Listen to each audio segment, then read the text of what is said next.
Hoy vamos a hablar con Francisco Ortiz, youtuber de finanzas y nómada digital. Hola chicas y chicos, bienvenidos un día más a Camino Financiero. Nosotros somos Sebastián y Ana y aquí hablamos sobre ahorro, inversión y nuevas fuentes de ingresos. Si es nuevo por aquí, no te olvides de suscribirte y darle a la campanita para no perderte más vídeos como este. Para los que no lo conozcan, Francisco Ortiz tiene más de 140.000 suscriptores en YouTube, donde habla de inversión, generación de nuevas fuentes de ingresos, además de la vida como nómada digital, que le permite trabajar desde cualquier parte del mundo. Hoy nos va a contar de cómo llegó a ser un nómada digital, además de, por supuesto, cómo maneja sus finanzas personales, en qué invierte su dinero y cuáles son sus fuentes de ingresos. ¿Preparados? Bienvenido, Fran. Muy buenas a todos. Bueno, hoy tenemos a un invitado especial, Francisco Ortiz. Él es youtuber y habla también de finanzas, así como es también nómada digital, un tema que nos interesa muchísimo. Y bueno, nosotros ya somos seguidores de su canal, pero para los que no lo conozcan, él es, como hemos dicho, nómada digital, es decir, trabaja en remoto desde muchas partes del mundo y también habla como nosotros de finanzas. Así que bienvenido, Francisco, hoy al canal. Muchas gracias por la invitación. Un placer tenerte aquí. Bueno, Francisco tiene más de 140.000 suscriptores y es un montón de gente. Quizás lo habréis visto porque habla bastante de eToro. Nosotros también hemos hablado un poco de eToro. Y bueno, hoy nos hablará un poco de sus inversiones y también de cómo genera ingresos, diferentes fuentes de ingresos. Y bueno, empezar por decir que nosotros hemos visto unos cuantos vídeos tuyos, Fran, y me llamó la atención un vídeo, creo que tienes de Tailandia, donde tenías minuciosamente todos tus gastos en Excel apuntados. Así que quizás nos puedes contar un poquito más de ti y de cómo llegaste a tener este nivel de control de tus gastos, que es un tema que también nos interesa mucho en el canal. En verdad, yo tengo un control minucioso de los gastos desde antes de empezar a viajar. Desde el momento en el que me fui de la casa de mis padres y me volví independiente y tuve mi primer ingreso, fue el momento en el que me creé un Excel para, bueno, ahora independiente voy a empezar a controlar mis gastos, que es la única parte variable en ese momento porque mis ingresos eran fijos, tenía un trabajo normal.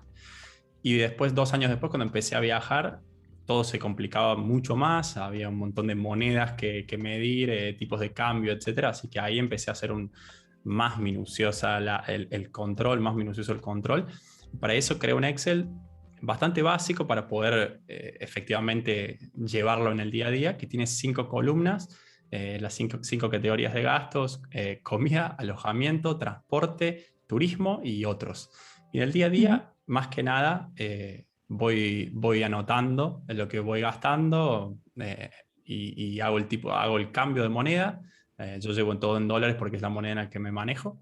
Y después tengo otro Excel, porque ese Excel también tiene otras pestañas con gráficos automáticos y un montón de cosas. Tengo otro Excel donde agrego ya gastos que no se pueden apuntar a un día en específico, sino, por ejemplo, no sé, me compro una computadora o, por ejemplo, compro un pasaje, un vuelo o algo por el estilo. Y después ya se consolida a nivel mensual, se compara con un presupuesto, es algo que ha ido evolucionando a lo largo de los años. ¿Pero eres de los que apunta todo o solamente los gastos más grandes? El 100% de las cosas que la gente me dice que es ridículo ya. De hecho, hay veces que hasta, no sé, por ejemplo, doy una propina o alguien está pidiendo en la calle y le doy algo, y lo anoto.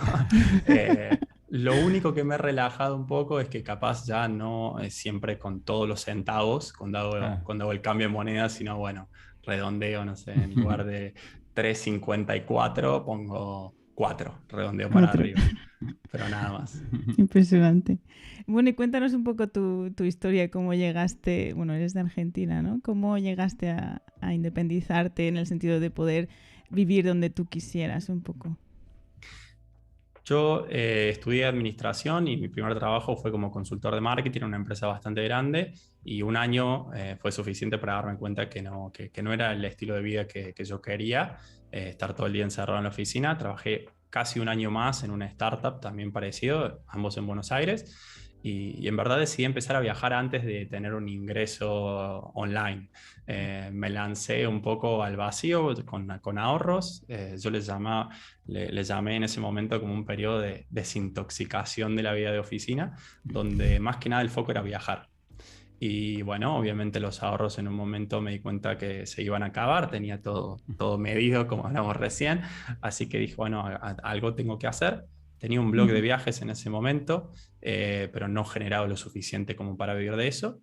Y bueno, por suerte a través del blog de viajes a veces me llegaban propuestas y muchas veces, como yo era consultor de marketing, a veces identificaba que había una oportunidad del otro lado y me terminaba metiendo como consultor y terminé trabajando remoto para varias startups de Estados Unidos como consultor de marketing y ese fue mi ingreso principal hasta hace un año y medio más o menos. Así que me lancé al vacío y en el camino fui encontrando diferentes cosas. Wow, entonces no fue planificado, digamos, de quiero en X tiempo. En realidad, no fue para nada planificado, era algo que yo quería lograr, pero no tenía un plan. Como que yo primero fui nómade y después fui digital. Como que no dije, quiero ser nómada digital y hoy en día si yo lo planificara probablemente primero tendría los ingresos online para después empezar a viajar definitivamente. Claro. Pero en mi caso fue lo inverso. Inverso. Wow.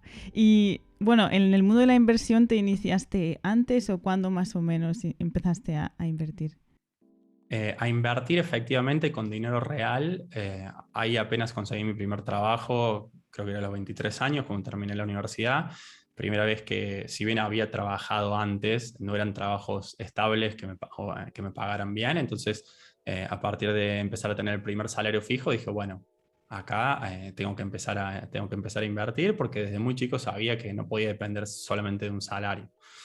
Antes había hecho algunas pruebas durante la etapa universitaria con algunos simuladores en Argentina, pero bueno, a partir de ese primer salario, me acuerdo que creo que era el Banco Santander en Argentina, yo no conocía mucho más que lo que había estudiado y a lo que había leído, y dije, bueno, vamos a probar a invertir directamente a través del banco, y creo que en ese momento empecé a comprar algunas acciones en Argentina y algunos bonos. Y bueno, esos fueron los inicios. ¿Y todavía mantienes estas inversiones o ya...? No. Lo vendí. Invertir en Argentina es bastante complicado. Es bastante complicado. De hecho, ya no tengo absolutamente nada. Hace un par de años ya en Argentina, ni cuenta de banco, ni nada. Así que también por una cuestión fiscal, ¿no? Y legal, que ya no vivo allí hace varios años. Así que ya no quedó nada de eso. A mí me llama la atención que de algunas personas que nos siguen en Argentina, bueno, por necesidad quizás, la gente tiene muchísimo más nivel de educación financiera, porque necesita saberlo, ¿no? No sé si fue tu caso también. Sí. Definitivamente es necesario para el día a día porque si no uno termina perdiendo muchísimo dinero, ya sea por la altísima inflación que hay o por las devaluaciones que pasan cada tanto, tipos de cambio artificiales, múltiples tipos de cambio. Es bastante complicado. En mi caso ya me interesaba desde chico, pero definitivamente creo que, digamos, del otro lado de la moneda de todos los problemas económicos que hay es que, bueno, uno por necesidad tiene que incorporar conocimientos de finanzas. Sí, una pequeña parte positiva, ¿no? Entonces... Y bueno, ¿y Toro es la plataforma que usas en este momento o tienes otras? ¿Qué plataforma usas? Es la principal, diría yo, que tengo para invertir en acciones y ETFs. La verdad que la descubrí un poco de casualidad cuando todavía invertí en Argentina. En ese momento estaba viviendo en Ucrania por 3 meses. No me acuerdo si me llegó una publicidad o no sé cómo habrá sido, probablemente una publicidad porque invierten muchísimo en publicidad. Y me creé una cuenta y me pareció interesante lo fácil que era de usar, pero sobre todo lo que más me interesó fue que el tema de que el portfolio de uno era público. Entonces, yo en ese momento no lo pensaba como algo para poder compartir con mi audiencia. YouTube recién estaba empezando en esa misma época, pero sí me pareció muy interesante para poder aprender de otros, para poder ver lo que hacían otros y de repente, ¿por qué no? copiarle a través de la plataforma o copiarle manualmente, simplemente por ver lo que hacen. Entonces esa es la plataforma principal hasta hoy en día. Fui depositando más, fui creciendo. Bueno, hoy en día soy inversor popular, me copian muchas personas, es parte de mi audiencia. Pero también ahora me estoy metiendo cada vez más en el mundo de las criptomonedas. Entonces, por ejemplo, bueno, acá yo en este momento estoy en Georgia, estoy viviendo aquí por un tiempo, al menos por este año, y uso un exchange local y de acá las mando a alguna billetera, o también uso Binance, o ahora estoy probando algunas plataformas de DeFi, como que son varias. De hecho, tengo otro Excel donde mido, que esto empecé a medirlo no hace mucho y es el más importante de todos, que es donde mido la evolución del patrimonio. Y básicamente una vez al mes pongo el balance de las diferentes cuentas de banco, cuentas de inversión, exchanges de criptomonedas, etcétera, etcétera. Y esa lista cada vez se va agrandando más y más y más porque como que aparecen nuevas plataformas.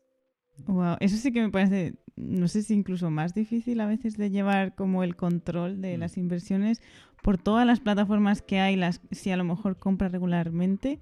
Nosotros nos estamos viendo en esta, no sé, cómo lo haces lo más fácil y automático posible. Claro, sobre todo que, no sé, tú también como tienes canal de finanzas, nosotros también estamos como constantemente probando distintas plataformas y en todas uno tiene que poner algo de dinero para probar, para ver cómo funciona y todo esto.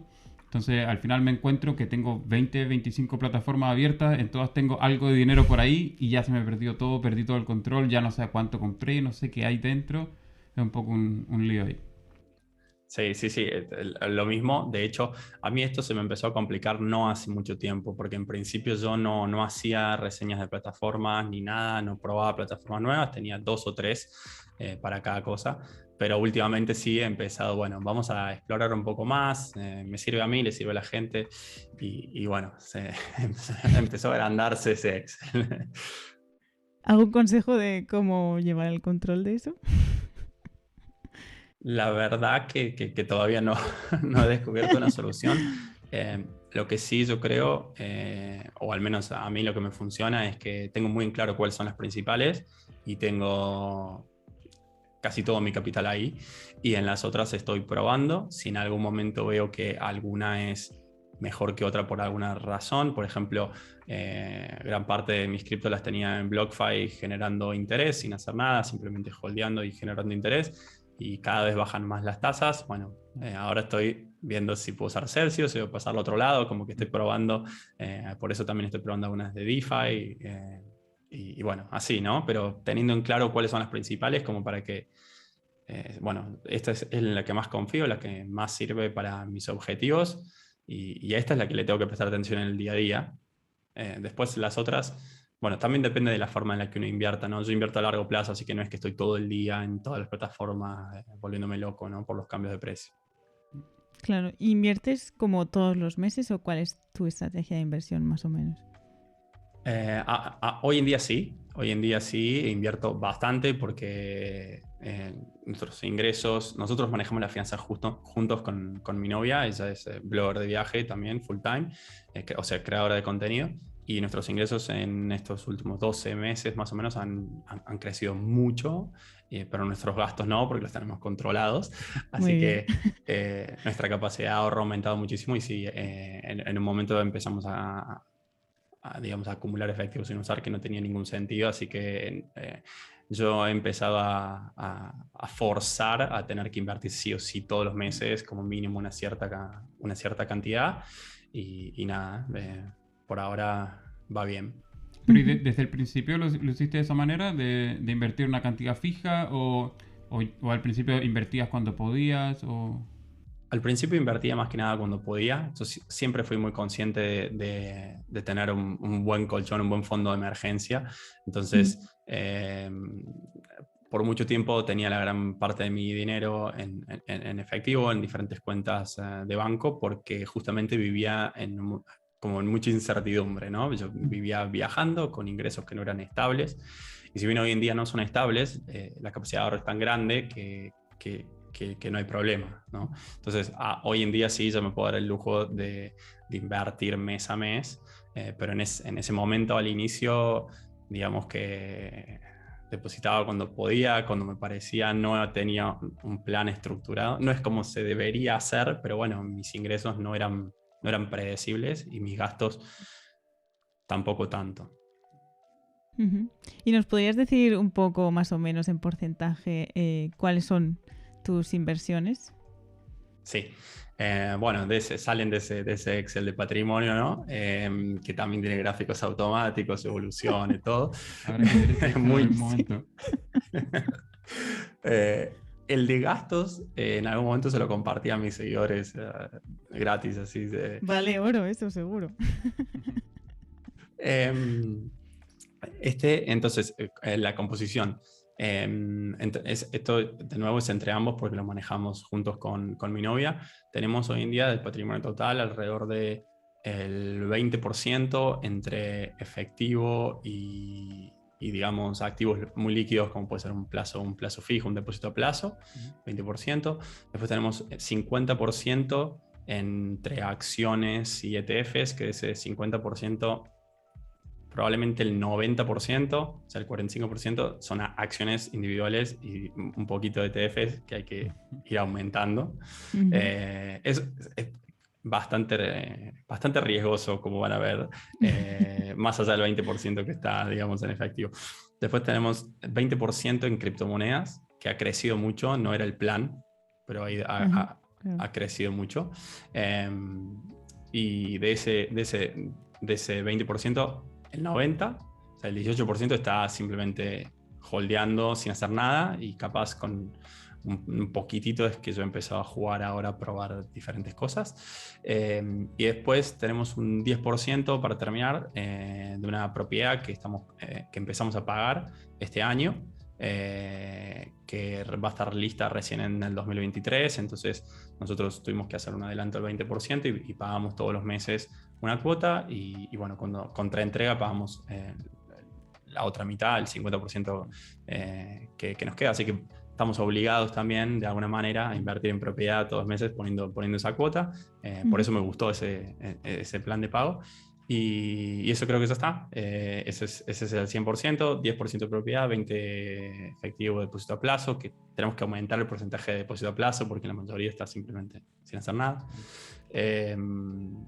20% cripto y 50% acciones y ETF en la bolsa, digamos. Claro. Ujú. ¿Y esa propiedad piensas vivir ahí o lo compraste solamente como una inversión? Como inversión. En principio como inversión es aquí en Georgia.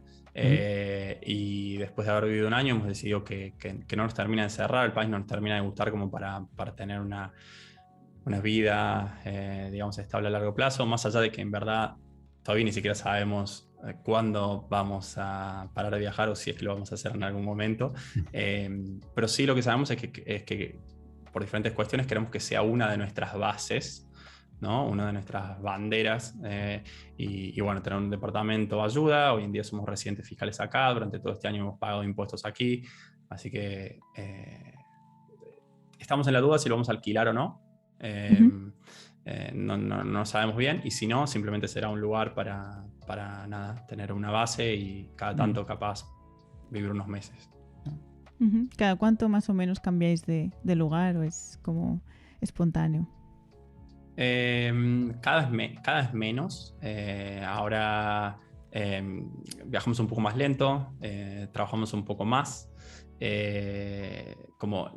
Creo que ambos casos, el de mi novio y el mío, en un inicio nosotros empezamos a viajar y después construimos algo como en el camino. Entonces teníamos mucho foco en viajar, y si bien nos encanta viajar, hoy en día nuestro negocio es un poco más grande, entonces tenemos que prestarle más atención, tenemos gente que trabaja para nosotros y bueno, yo creo que este año es bastante complicado, no se puede tomar como referencia, pero simplemente nos hemos movido a Dubái, sacamos la residencia ahí, fuimos 2 meses, ahora vamos a volver un mes más. Y si todo sale bien, a medida que se va flexibilizando las cosas, probablemente el año que viene estaremos viajando bastante más, ¿no? Hubo años donde estuvimos en 20 países en un año, Oh. pero porque capaz estuvimos, no sé, 4 meses en un lugar fijo, después 3 meses de viaje, después 4 meses en un lugar fijo y así, ¿no? Que un poco más sostenible viajar. Definitivamente viajar el 100% del tiempo ya es algo que estamos viejos para hacerlo. Sí, a nosotros personalmente también es un tema que nos gusta mucho. Bueno, mezclar también como tú, ¿no? Las finanzas y el viajar, que también es otra de nuestras grandes pasiones. No hablamos mucho en nuestro canal de viajar, pero también, y con eso también el enfoque de generar ingresos, bueno, de manera digital. ¿Tú aparte de YouTube tienes otras fuentes de ingresos? Hoy en día todas las fuentes de ingresos vienen de YouTube de manera directa o indirecta. Yo hasta hace un año y medio más o menos, mi principal ingreso era como empleado remoto, como contractor, digamos, como consultor de marketing, trabajando por una empresa de Estados Unidos, pero hubo un momento donde mi canal de YouTube empezó a generar bastante más y no tenía ningún sentido. Así que hoy en día tengo varias fuentes de ingresos, pero todas vienen o todas crecen, digamos, gracias a YouTube. La primera es AdSense, o sea, la publicidad de YouTube.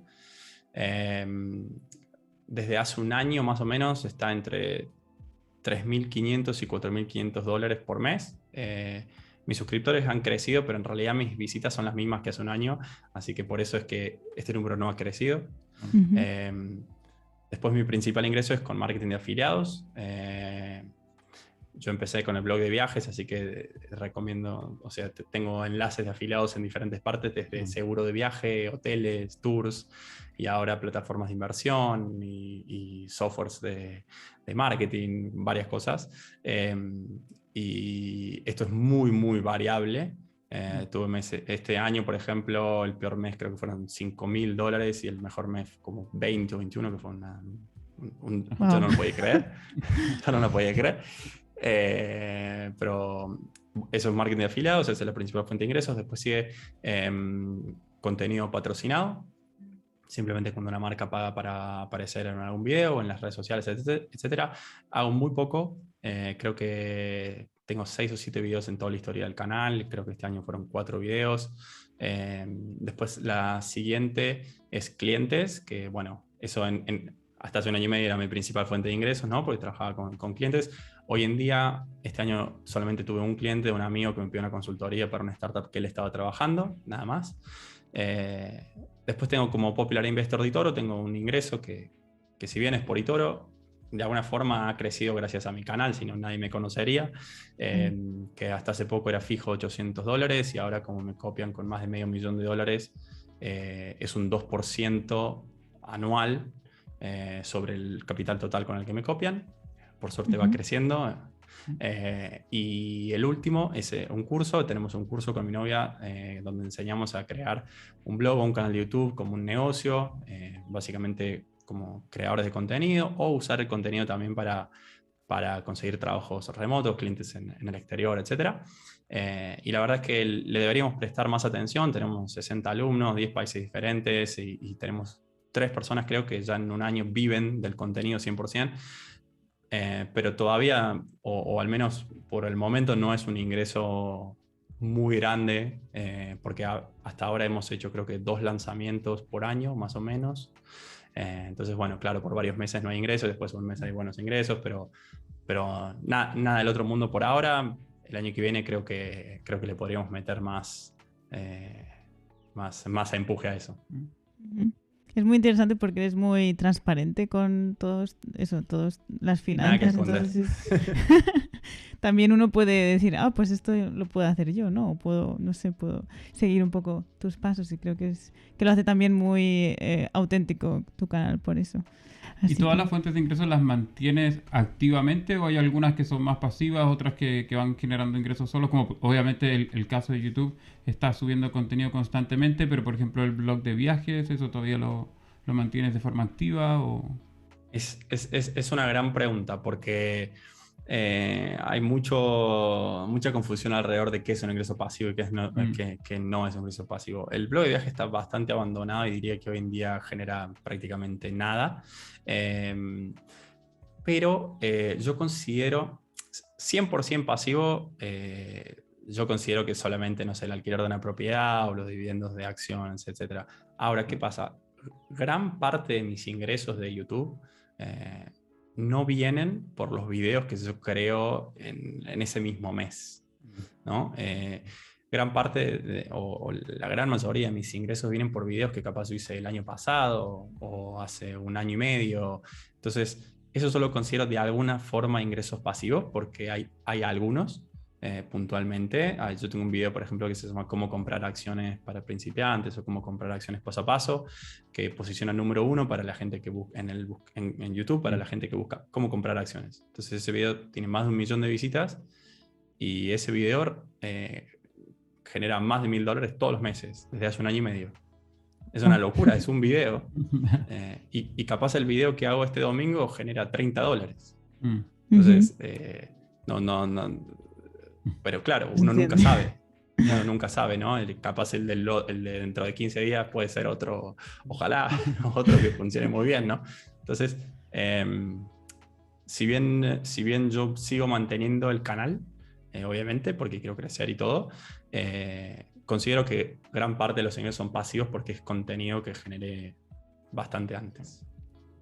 Y para alguien que quizás tenga su trabajo, ¿no? De 9 a 5, quiera algo como, no sé, otra fuente de ingresos y, bueno, ya nos quedó claro que lo de TikTok no es tan rentable.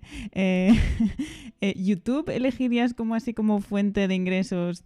A lo mejor si una persona que tenga las tardes quizás para dedicarle un par de horas al día, ¿qué sería lo más rentable? Bueno, depende un poco de cuál sea la principal fuente de ingreso y cuál sea el trabajo, ¿no? Pero yo creo que definitivamente si la necesidad de generar dinero en el corto plazo, no le diría que cree contenido. Le diría simplemente que venda sus servicios, lo que sea. No hace falta ser un experto en nada. Si se puede vender lo mismo que ya hace, pero en otro mercado o en otro idioma o a un cliente que pague más, perfecto. Pero aún si no se puede vender lo que uno hace como trabajo principal, de repente lo que se puede hacer es vender, yo les llamo vender tiempo, que básicamente es encontrar personas que estén más ocupadas y que uno le pueda liberar espacio para que ellos se dediquen a tareas de mayor nivel. Normalmente esto se suele llamar asistente virtual, que engloba como un comodín que hace un poco de todo. Yo creo que eso es lo ideal. Si se sabe inglés, sin lugar a dudas, trabajar en inglés porque se puede cobrar, no sé, 10 veces más. Yo siempre pongo el ejemplo que un asistente virtual en inglés puede ganar más que un ingeniero en software senior trabajando para Mercado Libre, que es la mejor empresa de Latinoamérica. Entonces, simplemente por saber inglés, si quieren incrementar sus ingresos, aprendan inglés, después cualquier otra cosa. Y ese sería mi consejo principal. Obviamente, eso no es escalable. Entonces, llega un punto donde uno sigue vendiendo sus horas a cambio de ingresos. Entonces, si uno quiere escalar, sí, por ahí el contenido puede llegar a ser una muy buena estrategia para ya sea ganar dinero directo por el contenido o para promocionar, no sé, un PDF o un curso o alguna especie de producto digital que se pueda vender en masa y que ya no dependa de las horas que uno le pone. ¿Y cómo te convertiste cómo pudiste generar aparte de YouTube? O sea, ¿cuál fue el momento que dijiste, bueno, aparte de YouTube voy a hacer el curso o voy a hacer el libro? ¿Cuál fue el momento en que dijiste, bueno, ahora ya tengo suficiente tiempo o ahora me renta más invertir en otra cosa? En verdad, yo fui bastante audaz en el sentido en el que yo grabé el curso mucho antes de ser youtuber full time. Yo ya entendía el potencial perfecto, simplemente no era mi foco. Yo tenía mi trabajo como consultor de marketing y de hecho mi trabajo en ese momento era hacer alianzas estratégicas con creadores de contenido. Entonces, yo estaba del otro lado. Yo era el que estaba al lado de la marca, hablando todo el día con creadores de contenido, entendiendo su modelo de negocio, etc. Y sabía del potencial. Entonces, en un momento decidimos lanzar un curso. También nosotros tenemos muchos amigos creadores de contenido porque hace muchos años que estamos más que nada del nicho de viajes. Y bueno, veíamos el potencial y en general todo mi contenido desde sus inicios siempre tuvo el objetivo de ayudar a la gente, de empoderar a la gente a que de alguna manera abrirle la cabeza, que consiga más libertad. Entonces, ¿por qué no enseñarle un poco lo que yo hacía en el día a día, que me permitía tener ese estilo de vida. Después cada uno genera el contenido que tiene ganas, del tema que tiene ganas, pero al menos cómo estructurarlo como un negocio verdaderamente, o cómo al menos pensarlo como un negocio. Y bueno, sí, yo creo que tenía 6.000 suscriptores cuando hice el curso, que alguna gente que seguía solo por los suscriptores diría, pero es un loco que no sabe nada. Y de hecho, a los 10.000 suscriptores, yo empecé... fue un momento en el que yo justo el mismo mes que gané más con YouTube que con mi trabajo remoto, la empresa echó a todo el equipo entero porque era una empresa de viajes y por la pandemia como que cerró. Entonces justo a mí me vino perfecto, fue una excusa perfecta, pero en ese momento tenía 10.000 suscriptores, que cualquiera diría, pero está loco. Pero bueno, estaba siendo bastante rentable, yo vivía en países bastante accesibles y nada, eso. Yo creo que es cuestión de ir probando. Yo en algún momento entre el blog de viajes y el canal de YouTube también probé meterme más de lleno en las redes sociales, más que nada en Instagram y en Facebook, y crecieron, pero no ganaba nada o muy poquito. Así que nada, ha sido como un proceso bastante gradual, nunca me lo planteé. Si hace 5 años me decía iba a vivir de YouTube. De hecho, aprendí a editar hace prácticamente nada y todavía no sé editar bien, ni tampoco es el objetivo, pero yo empecé mi canal con editor desde cero. Y hasta diciembre, hasta hace menos de un año, yo nunca había editado un video y un día mi editora consiguió trabajo remoto en Estados Unidos, de tanto escucharnos que decíamos que había que trabajar para Estados Unidos, consiguió trabajo remoto para Estados Unidos y me quedé sin nada y a la fuerza tuve que aprender a editar y dije, bueno, voy a probar a ver si le puedo agregar un plus. Y así, planear está muy bien, pero también hay que estar abierto y flexible a ir viendo lo que aparece, ¿no? Las oportunidades. Y más o menos, ¿cuánto dirías del tiempo que le dedicabas a tus proyectos personales, ya sea YouTube o el blog de viaje, en comparación al porcentaje de tiempo de tu trabajo? La verdad que muy, muy variable. Ha sido muy variable. Yo nunca trabajé remoto full time. El último era alrededor de 22 horas a la semana, pero como trabajaba para Estados Unidos y había negociado bastante bien, me sobraba para vivir, digamos. Así que desde que dejé mi trabajo en la startup en Buenos Aires, nunca volví a trabajar full time para alguien, ni creo que lo podría hacer honestamente, creo que tengo ya demasiados vicios. Pero sí, yo creo que esa para mí fue la clave, ¿no? De siempre dejar espacio para los proyectos personales, por más que después capaz no trabajaba tan enfocado y en verdad me la pasaba viajando, siempre hasta tener ese espacio a nivel mental también, ¿no? Para poder pensar en otras cosas. Y bueno, eso yo lo logré gracias justamente a pudiendo trabajar para empresas que me pagaban muchísimo más de lo que yo podría ganar si trabajaba para empresas de mi país. De hecho, aún hoy, por ejemplo, como youtuber, nunca he hecho, ni creo que nunca haré una colaboración con una marca de Argentina. Y muy rara vez de Latinoamérica, o creo que no he hecho nunca hasta ahora. Me escriben un email en español y obviamente yo lo contesto, pero ya sé que es muy probable que no llegue a nada, ¿no? Entonces, creo que ese enfoque le puede ayudar a la gente para marcar una diferencia, ya sea que quieren ganar mucho más trabajando full time, o que pueden hacer como hice yo en su momento, que es ganar un poco más trabajando part-time y usar el tiempo libre para crear algo propio. ¿Y cómo hiciste para trabajar con esa empresa de Estados Unidos? De casualidad. Mi historia es mucho de casualidad y suerte, la verdad. Obviamente, cuando alguien me pregunta cómo hacerlo, le recomiendo hacerlo de la forma correcta. En mi caso particular, lo que me pasó en ambas startups, los dos principales clientes con los que trabajé remoto, ambos me contactaron como blogger de viajes.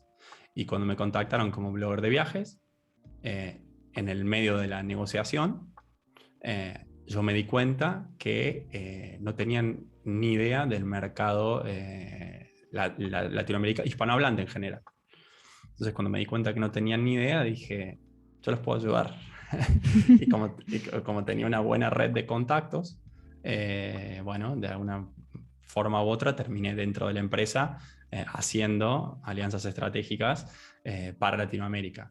Pero la empresa es de Estados Unidos, entonces lo que paga es lo que pagan en Estados Unidos. De hecho, en algún momento también hice lo mismo para una empresa española, pero con un esquema diferente. Ya no pago por hora, sino como un porcentaje de los resultados, etc. Pero siempre yo creo que digamos, la conclusión es tratar siempre de hacer ese... Es un arbitraje, ¿no? Es un arbitraje entre para donde uno trabaja, donde uno vive y también, bueno, donde uno invierte, ¿no? Tratar de, gracias a Internet, usar la mejor opción para cada una de estas tres cosas. Y en este caso, ¿el blog de viajes lo iniciaste pensándolo como un negocio o lo iniciaste simplemente como me gusta viajar, quiero escribir y aprovecho de monetizarlo? De nuevo, fue por suerte.